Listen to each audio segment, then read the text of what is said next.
જોહાર, જય આદિવાસી।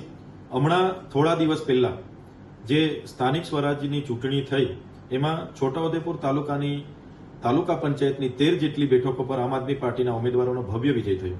કદવાલમાં પણ તાલુકા પંચાયતના 8 જેટલા ઉમેદવારોનો ભવ્ય વિજય થયો અને આમ આદમી પાર્ટીના પ્રમુખ બેસવાના હતા, ઉપપ્રમુખો બેસવાના હતા। ત્યારે ભાજપના લોકોએ ભૂતકાળમાં કૌભાંડો ઉજાગર ના થાય અને ભવિષ્યમાં ભ્રષ્ટાચાર કરવાનું મળે અને પોતે સત્તા કઈ રીતના ટકાવી શકે એના માટે આજે એ લોકોએ લોકશાહીને દાગ લગાડે એવી ઘટનાને એમણે અંજામ આપ્યો છે। એ લોકોએ શરૂઆતથી જ આ પ્રયાસોમાં હતા। એ લોકોએ 50-50 લાખ સુધી અમારા એક સભ્યને ઓફરો પણ કરી હતી, પણ અમારો એક પણ સભ્ય એમના પૈસાના લોભ લાલચમાં આવ્યો નહીં અને તૂટ્યો નહીં। ત્યારે આજે કદવાલ તાલુકા પંચાયતમાં પ્રમુખ ઉપપ્રમુખની વરણી હતી અને અમારા પ્રમુખ અને ઉપપ્રમુખ જીતવાના હતા।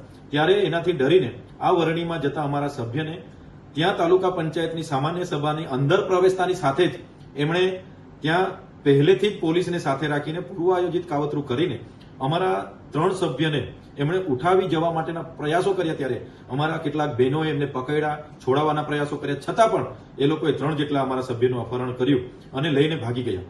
કદવાલમાં પણ અમારા એક સભ્યનું એમણે અપહરણ કર્યું અને લઈને ભાગી ગયા। અને અમારા લોકોએ આજે ચૂંટણી રદ કરવામાં આવે અને ફરી ચૂંટણી કરવામાં આવે એના માટે ચૂંટણી બહિષ્કાર કરીને અમારા 10 સભ્ય બહાર આવી ગયા, છતાં ચૂંટણી અધિકારી, પોલીસ અધિકારીઓ અને ત્યાંના ભાજપના લોકોએ પ્રમુખ અને ઉપપ્રમુખ માટે ભાજપના લોકોની વરણી કરી દીધી છે, જે છોટાઉદેપુર અને સમગ્ર પંથકની જનતા ખૂબ સારી રીતે જોઈ રહી છે। ત્યારે આ લોકશાહી દેશમાં જે પ્રકારે સત્તાને ટકાવી રાખવા માટે ભાજપના નેતાઓ કયા હદ સુધી જાય છે તેનો આ ઉત્તમ દાખલો એ છોટાઉદેપુરમાં એ લોકોએ કરેલું કૃત્ય જે આપણને બધાને બતાવે છે કે એ લોકો સત્તા માટે શું કરી શકે છે।